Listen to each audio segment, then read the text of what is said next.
I'm honoured that you're joining us today because by you listening, it makes a huge difference to our podcast. In this episode, we talk about what is success and how do we set ourselves up for it. It's Yuen. And Mike. Welcome to the Imperfect Clinician.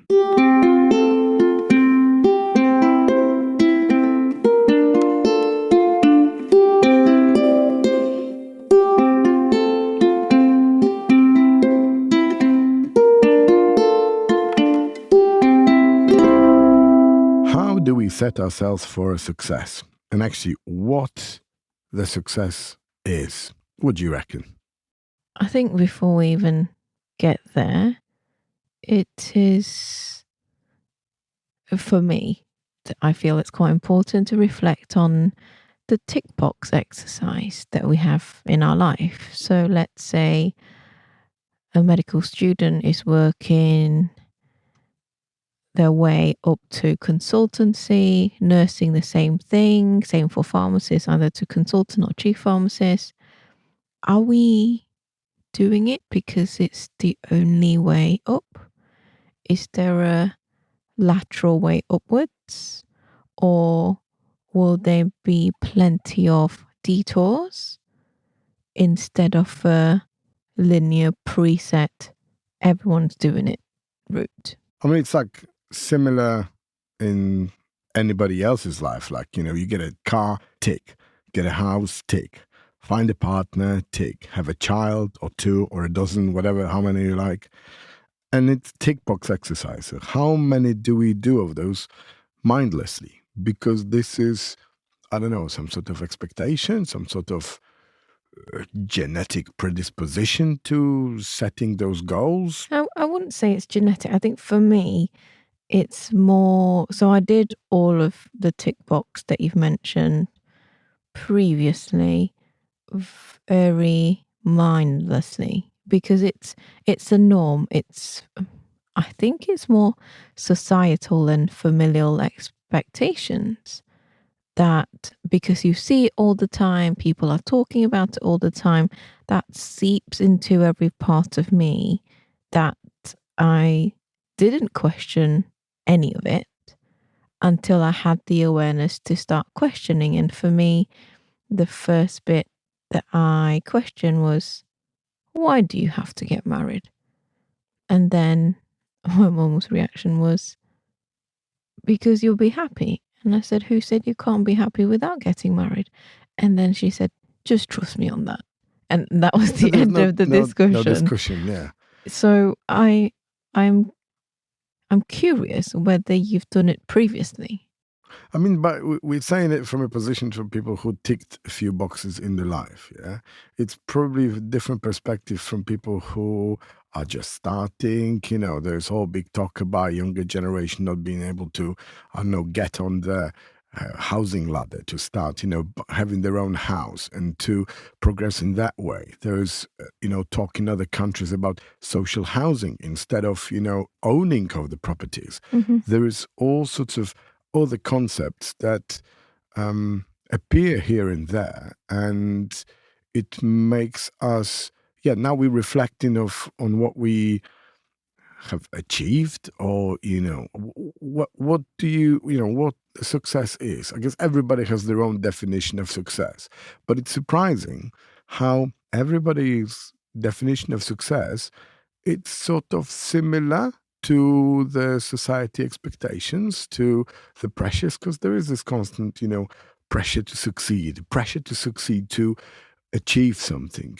Everybody wants to have better life. And I think that's what we are starting off with, that, do we want to have our parents essentially want us to have a better life than them, and to make sure that we, fit into this mold set up by previous generations in a way. I mean, there is some sort of progress, and but it could be a tick box exercise done mindlessly, or maybe some people are doing the tick box exercise differently because they want, financial security, because they feel safe as they did not have that when they were growing up, for example.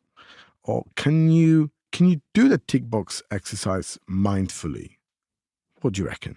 I guess if it's done mindfully, it's not called a tick box exercise. Yeah, because but yes, I agree. It can be done mindfully. And my decision to question and then my choice after I question all of these should happen scenarios was then done mindfully because I started to, I wouldn't say have the self awareness, I just wanted to rebel.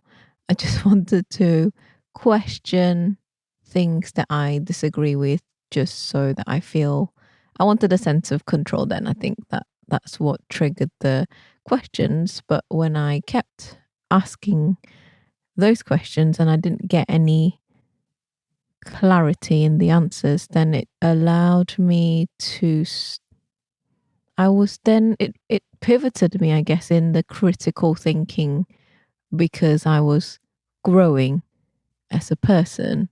And so I was just thinking, well, actually, why? Instead of asking the answer from people around me, I started asking me what would make me happy. Yeah, but when did you start doing it? How old were you? What position were you? I was doing that when I was in high school and then university, but more so in university. You know, when you slowly get to when you get older, that's always the conversation, not just from parents. This is the most common question that any Chinese people listening would understand this. Any party, any meals out with family and relatives, that's the first thing that they ask you. Have you got a boyfriend yet? And then if not, if you have, when are you getting married? So the questions that they're asking are very tick box template as well, which is why I say even when you're young, you hear that around you all the time. So you think, right, this is the first, second, third, fourth question. This must be how the flow is. Yeah, and you sort of take it as a granted.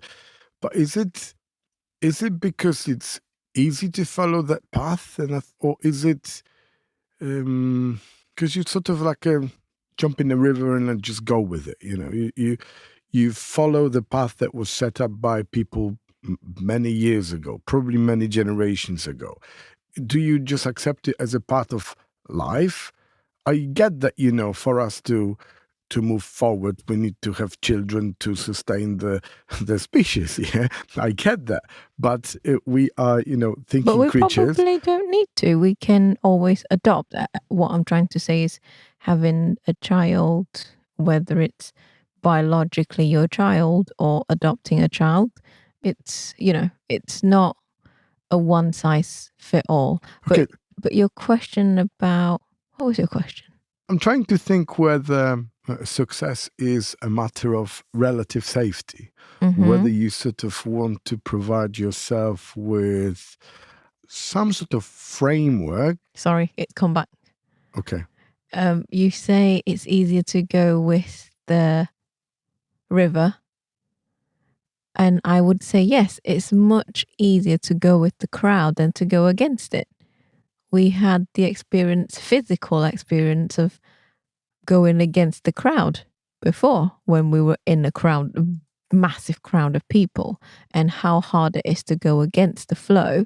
But also, when you conform, you have the societal comfort and validation and approval. Whereas if you go against, it can feel that you suddenly lose your sense of belonging, like you're in the battling group. the current, you know, because Yes. you constantly are questioned. Yes. Your way is questioned. I think that with increased education, with increased openness, with increased access to information, this is slowly beginning to change. And I think that we are beginning to be a bit more inclusive, maybe, in terms of accepting other people's choices. we can accept other choices for two reasons. Either we truly, believe that this is the best way for them, or we're just ignoring what they do and we're just completely focused just on ourselves and don't care about others. So there are two ways of letting people who not necessarily want to conform into their lives. Yeah. And I'm also thinking whether being set for so-called success, in the mainstream sort of definition, is it like a way of finding safety or relative safety? So I am safer than the people around me. It's like a superficial way of saying that you're better than the people around me, that I'm safer, that I'm, just a tad above for our own personal feeling. It's like, amongst blind people, the one with one eye is a king. And is there an end goal, or is there no end goal? Does there have to be an end goal? Two parts to your question then I want to get to. One, you've mentioned whether it's a superficial way. Perhaps I guess depends on the driver of why the success, depending on what people's definition. However, success can also be a defense because you feel less vulnerable if you have, I don't know, status, if you have money, if you are not struggling. So it can be superficial depending on definition, and it can be a shield amongst many that we use to protect ourselves. And your question about whether there is an end goal or there is none, we talked about this in our previous episodes of the podcast, and it's what Simon Sinek's framing of the finite and infinite mindset. So do we just get to the end point and then that's it? There's no more? You have like a goal generator app or something that then next what we're going to do this, that and the other. Yeah. Or is it a no end goal? So you're playing an infinite game and you want to try to not just do it for yourself, but do it for the people, for the community. And so if you aim for betterment, your own personal value, purpose, then I want to say there's never an end goal. You just want to be better, help people around you get better, and it goes on. Okay, so this is where we're heading into something that I would say that my success is being able to pursue both, say, professional and personal desire to the level that warrants peace of mind and enjoyment. Yeah. Okay, so what you're talking about is all essentially underlined by purpose. Yeah. And that remains a frame or a framework to our actions. Yeah. So there is a difference between a purpose and a success for me in that respect. So the purpose is like a driver and a success is the destination in a way. And I don't think that there always has to be a destination, or that you're going to be happy and fulfilled when you reach the destination. Whereas the purpose remains. It's something that underlines and underscores your driver. Yeah, and can I suggest perhaps we see success as a byproduct instead of, like you said, not a destination, just something that happens along the journey rather than I've got this, now I am very scared to lose it. And I wonder what your thoughts around our current society, I guess, because we live in a microwave society. The quicker it comes, the quicker it goes away. Everyone needs everything right away. It's one click away.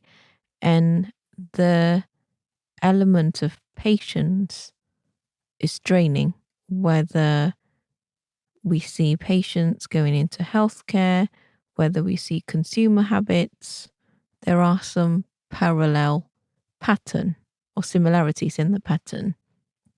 I guess there is also element of us wanting to be seen by others, either for affirmation or self-accomplishment.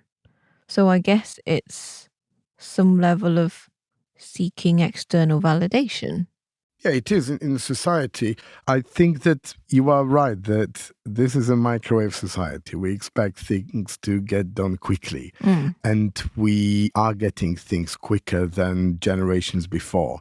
And I think that there is a reason behind it. I think the reason behind it is the scarcity of time. There's so many things, so many opportunities, so many things that we can, want to, and pursue, or things that are created, they're sometimes necessary, sometimes unnecessary problems that are just have to be sorted, that we want things to be done quickly. We want quicker deliveries. We want quicker things on demand. We want immediate, food, and everything seems to come to us quicker and easier. There is a price for it, and I think the price is the lack of ability to rest. And I think that this is what stops us from thinking about how we can find ourselves in the modern world. I mean, we don't need everything that's around us. I mean, we've been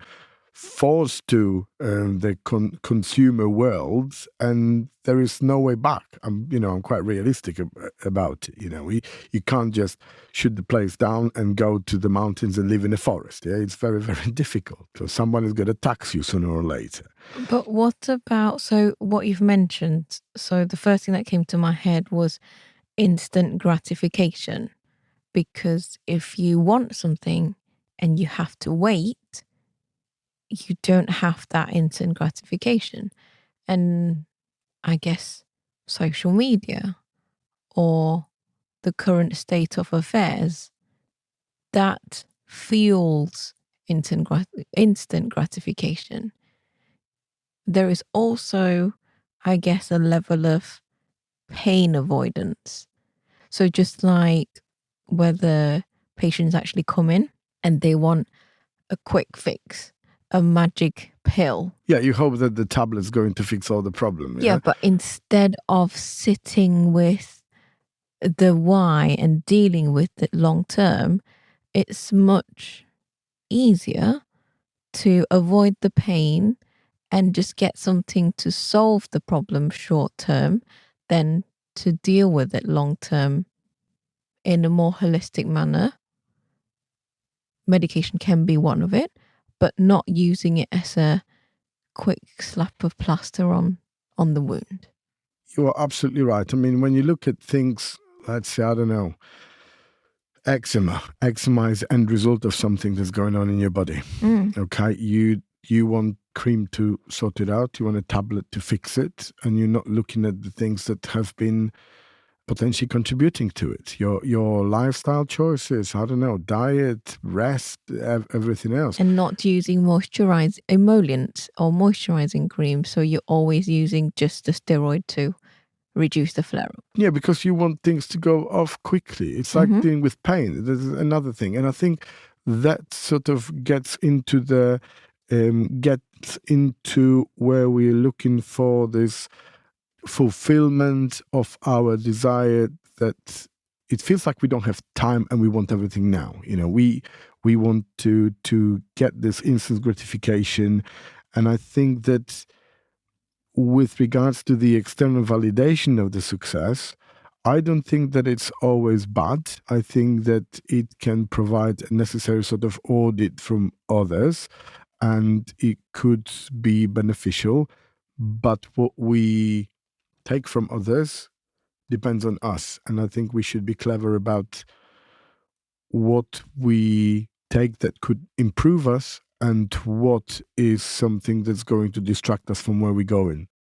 So when we're talking about instant gratification, I think that we are to some extent excused or forgiven that we are searching for it immediately because of the scarcity of time. I mean, the only resource that we can't have more of is time. And very often we need to focus on so many different things that the threshold for our desires and the needs just changes, and we use it as a pain avoidance to make sure that we don't make choices or we make some random choices.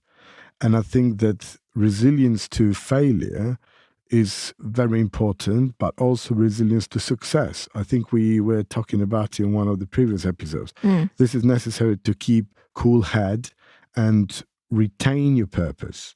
And what happens when you move the goalposts, because you can set yourself the goalposts and then they get distracted. Are you resilient to those changes? This is life changes. We were all planning wonderful holidays and then COVID struck. We were all planning, seeing family, and then all of a sudden, we can't afford to go because the energy bill went up, because there is a war in Ukraine, because there are things that change. So we have to be resilient. I know of people that were completely shut down by the fact that the war broke out in Ukraine, because they couldn't reconcile modern world with a war so close to them. And I think this is very, very important to work on resilience to the world around us. Does success in general, or achieving the success, stop you from growing? I guess repeated success without failing might slow down growth, because I always believe that we grow quicker around discomfort or when we fall, because we have to learn to get back up again. So I see less resilience in general when I notice, let's say, a trainee has never had any experience of failing or having difficulties or having the experience to overcome a difficulty. And so the fear of encountering the difficulty can be paralyzing, like what I've mentioned in our previous episodes. So I came across this triangle of purpose. It mentioned about motivation, achievement, and fulfillment. And you have to have a right balance of all three. And for me, it involves growth. So if I'm only doing it because it's performative and it's not helping me learn something in return, the motivation subsides. What do you think? Yeah, if you look at every single one of those elements, motivation, achievement, and fulfillment, if you have a lot of motivation, you're going to burn really quickly, and you're just not going to achieve, because you're going to be too excited. And to achieve things, you need to be patient, and that requires often a bit more, grounding and being a bit settled in a ways. When it comes to, for example, extreme fulfillment, you will not appreciate the motivation and the achievement as such.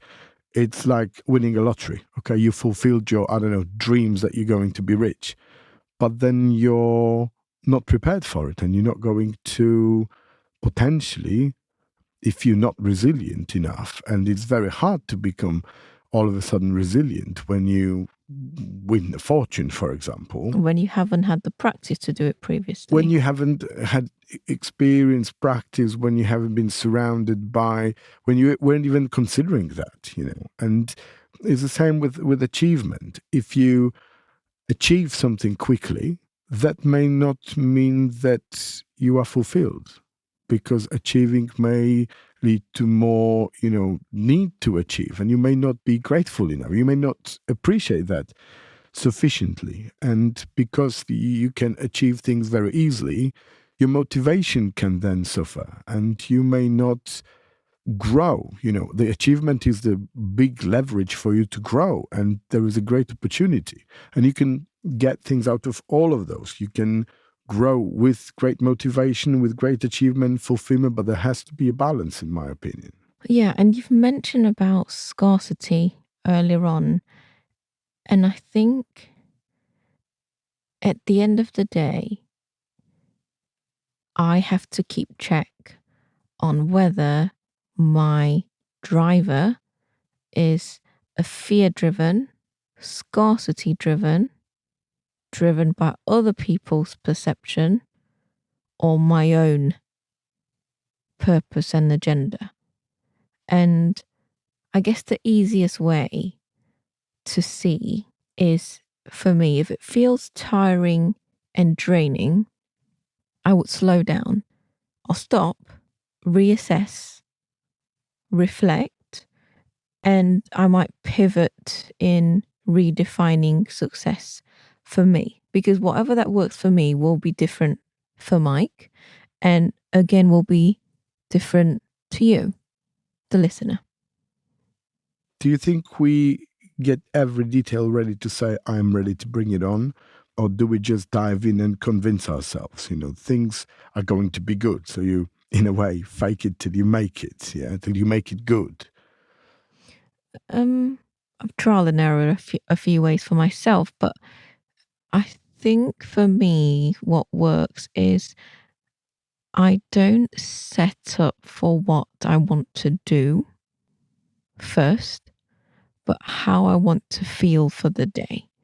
So there's this quote from Daniel Laporte that says action should align with how you want to feel. So I actually have in my room a sticky note with 4 different feelings for 2 different occasions. If I want to feel clarity, accomplished, once I've decided on that, I decide on the actions after. And all of the time, 100% of the time when I do this, my action then align with what I want to feel. Whereas if I go in thinking, I just want to get this done, sometimes how I feel can be all over the place. And I guess it's quite natural for me, and I wonder whether it's the same thing for you. For me, it's important to keep check because I notice self-trust is the first thing I lose. If I were to make a mistake, it just starts the self-doubt cycle. Do you have something similar? Well, I think self-doubt is bound to happen sooner or later because we were talking about that before, that we assume things going wrong and we want to be risk averse. And that's why we have to learn to assume best intentions, not only in others, but also in ourselves to some extent. But I think that those moments of doubt, the setbacks, it just allows us to realign and reconsider, it's just like a readjustment, but shouldn't distract us from pursuing what we want to pursue. I think that's how I feel. So now we're talking about setting for success. So we talked about like working on failures, and those, as we know, are inevitable on our way, and we always should consider them as opportunities to grow. I mean, we talked about building resilience and that you can't really build it without making mistakes, or it's very hard to do it that way. So, but the question for me is, do we actually need to be successful? Do you need to be successful? What, to be happy? Yeah, in order to be happy, do we need in our lives success? I guess that it all depends on the definition you set for yourself. In my opinion, you don't have to be successful to be happy. In my opinion, success sounds like an end game. It's like a step to it's I would compare it into, for example, the money and work you can get for it. If you want to get money, it's for me the synonym of success. Okay, if you want to get money, that's your success. But that's not really matter. It matters what you do with it, how you are for others around you, and what you actually are going to do with this money. This is how you spend your success that matters. And in that respect, success as such sounds to me like an end game, but it doesn't ever say that we're ever going to reach the end game, if you define it that way.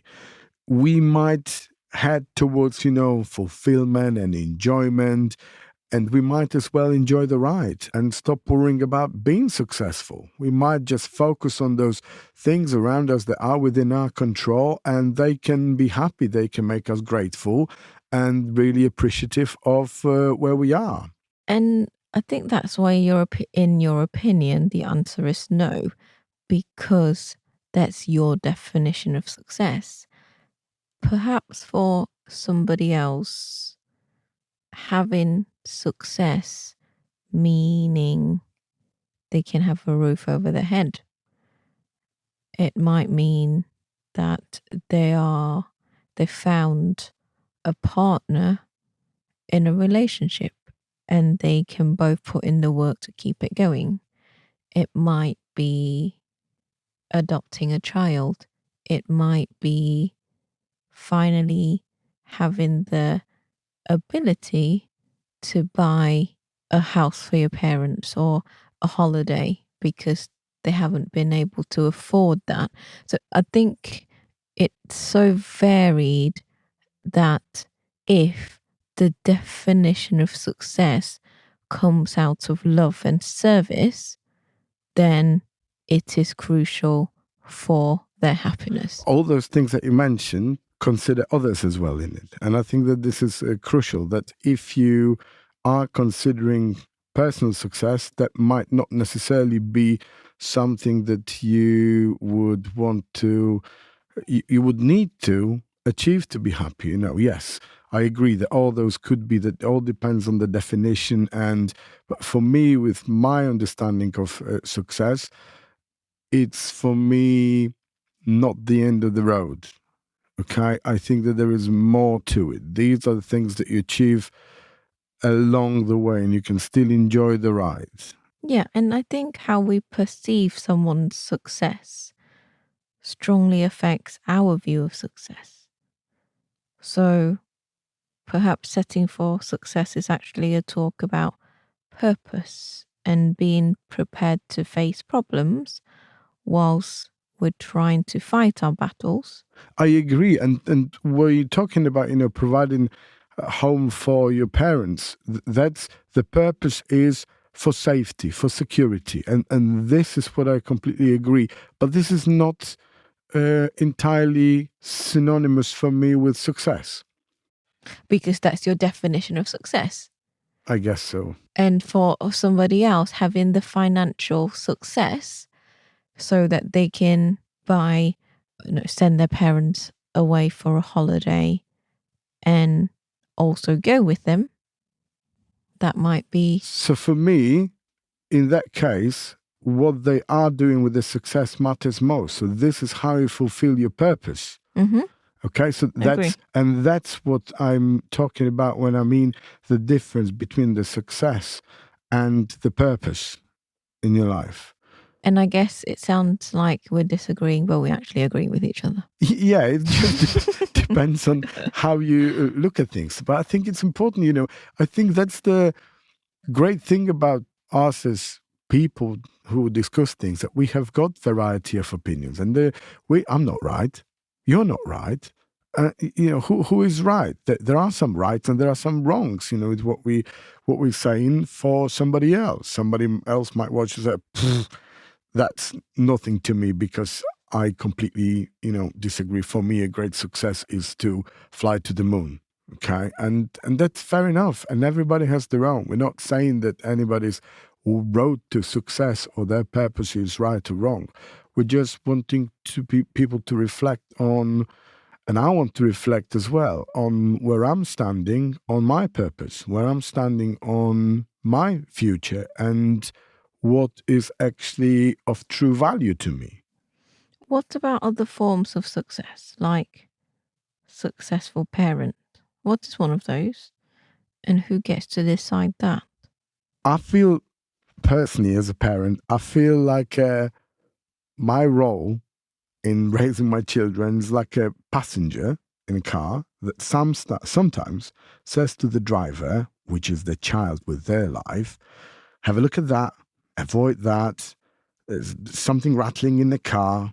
Oh, there appears to be, someone in the boot of your car and is unhappy, that you are not necessarily in a driver position and you're just taking your child for a ride. I see myself, for me, it's not a success that my child achieves something. It's their success. And I don't want to take away from it. Oh, they became, I don't know, doctors or lawyers because of me. No. It's their success. I am just hoping to be, because our children are quite young, I'm hoping to be just maybe steering them off the dangers and just putting things in their head that they might want to consider. Nudging them. Nudging them to at least consider certain things. I don't want them to stop pursuing them dreams. I think that we owe our children the trust and respect of what they're doing. It shouldn't stop us from being the source of advice should they need to get any. But I think it's important to acknowledge that parents can have various different roles that might support children. I mean, is, for example, a stay-at-home parent ever considered to be successful?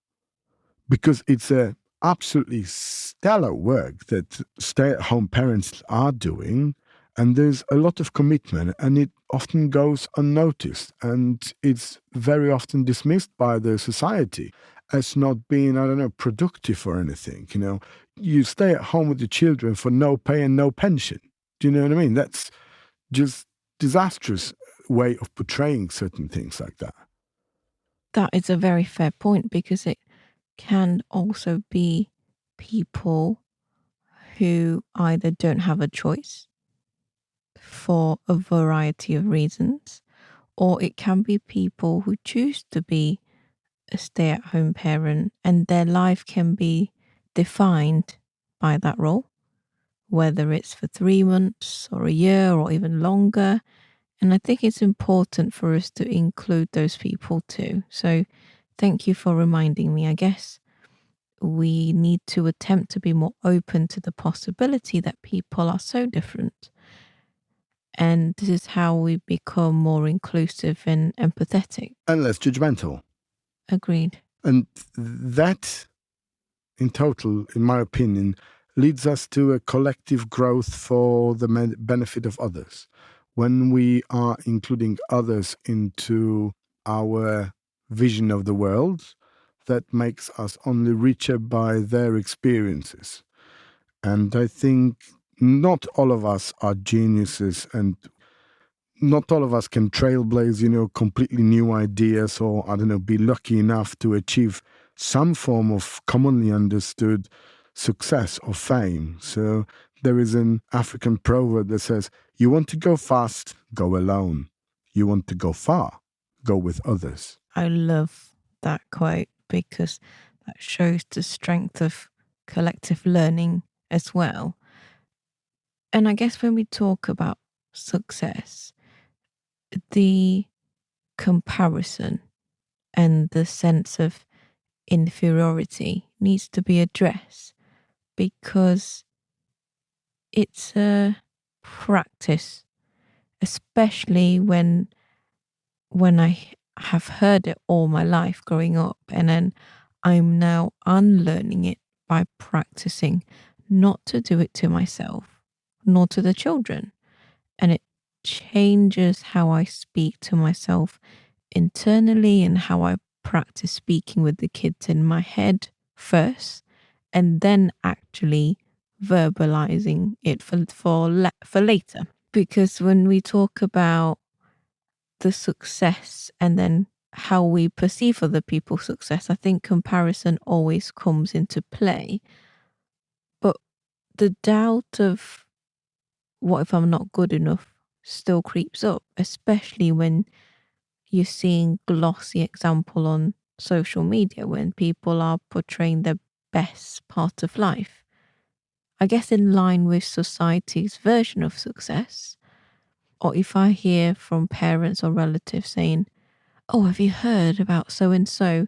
They just bought the most expensive car. Aren't they doing well in life? And a younger version of me used to think, fine, I'll just have to buy a more expensive one. And now I've said to my parents, a new car doesn't reflect how they are, how happy they are.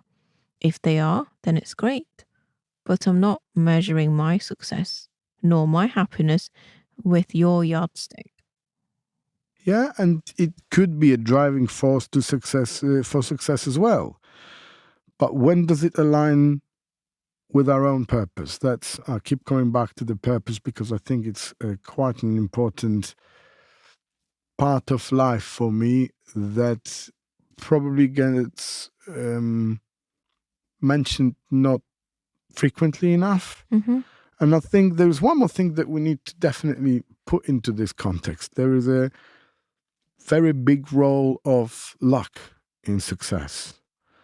I mean, timing's important. Timing, place, and who you are, where you are, and how you are does matter, and how you use this luck. So, but it could be both encouraging for your personal growth, but it also can cause demotivation.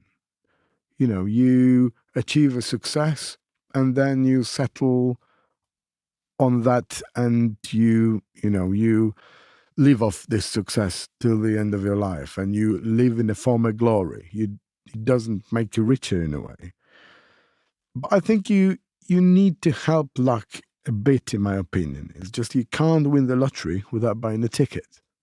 That's true. So without hard work, even with all the luck in the world, it doesn't really do a lot. And there are so many parts of it which we wouldn't expand on this so far, but things like connection, networking, luck, timing, and all that we've mentioned. What about fame? You're looking like it's all in the beholder, in the eye of the beholder, like beauty. We cannot all be famous or recognizable, and that is also okay. I think that the whole message of this episode is that it's okay not to be successful. We can still be happy. We can still follow our purpose, and we can still live to the best of our ability when we feel that not everything can be interesting about us. But I think that everyone is interesting, and I think that everyone has a story, and this is the variety and the beauty of our differences, and all should form this inclusive part of us that grow on the experiences of others. I have nothing better to say. Completely agree with that. Hands down. So that's our discussion about success. We are curious where you are. What do you think? And whether you think, success, I don't need that. Or maybe you think, I'm actually on the ladder. I'm doing the tick box exercise. Or maybe you choose to do it a bit more mindfully. Let us know. Thank you all for listening. Thank you for this week. And straight after this part, remember there's Yuen Reads, and we're going straight to her now. Thank you. It's about time for Yuen Reads. Welcome to the segment of Yuen Reads. So, this book, it was out of stock when I wanted to buy it, so I presume it's quite sought after. So it's called The 7-Day Love Prescription by Dr. John Gottman and Dr. Julie Gottman. It's a tiny book. So for those of you who says, I don't have enough time to read, fear not. This is a very easily digestible book. And it's broken down into 7 days. And there are pages that are folded. I know some of you cringes when I fold a page, Mike including. But I just like to make marks like that, and it shows that the book is well read and well loved. He disagrees, but never mind. And it talks about what can you do every single day to reflect on how you are in your relationship and what you can do and what questions to ask each other, to just be curious, just really, really random questions. And we did that, Mike and I, and it was fun, actually. We always have a chat in the evenings, but this gives it a little mix, I guess, because we talk about a variety of things, but usually when I bring a book out, he's just like, oh, what have we got now? I said, right, let's follow the questions and find out. And I think in a relationship, when you are really far along, you might not be as curious as you were at the start when you're like, I want to know everything about you. Tell me this, tell me that. Then as time goes by, it becomes, routine, normalcy, day to day, especially when you have children. And this is a good reminder to ask about big questions, like what are your dreams, or little funny questions. I don't know. What's your favorite movie? And a lot of other things. And I think when we were talking, we digressed a little bit and we started getting curious. It's not the questions exactly, but it's the setting, I guess, where we wanted to be curious about each other, and the question can help support us, but we can always pivot to other questions that you really want to know about somebody, and it might be what they were saying. You're like, oh, hold on, I didn't know that. Tell me a bit more. So this is good, and I want to say it changes how we. I don't want to say it changes how we see each other, but it allowed us to pause and reflect on where we are now and what can we do to be more emotionally available for each other. And if we're not at that particular time, how can we acknowledge that and do something about it? I think this book was helpful. You'll have to ask Mike. You just listened to the Imperfect Clinician podcast. We strongly recommend you leave your email on our website so that we can let you know directly about any news and free exclusive content for subscribers. If you review us on Apple Podcast or Podchaser, there is a chance we can reach more people seeking support and encouragement. Reflect on how you are now and let us know about one thing you would do differently after listening to us. We love to hear from you, so please keep the questions coming via direct message, email, comment, or record a voicemail on our website. We will do our best to answer you either directly or via the podcast. Bye for now, and until next time.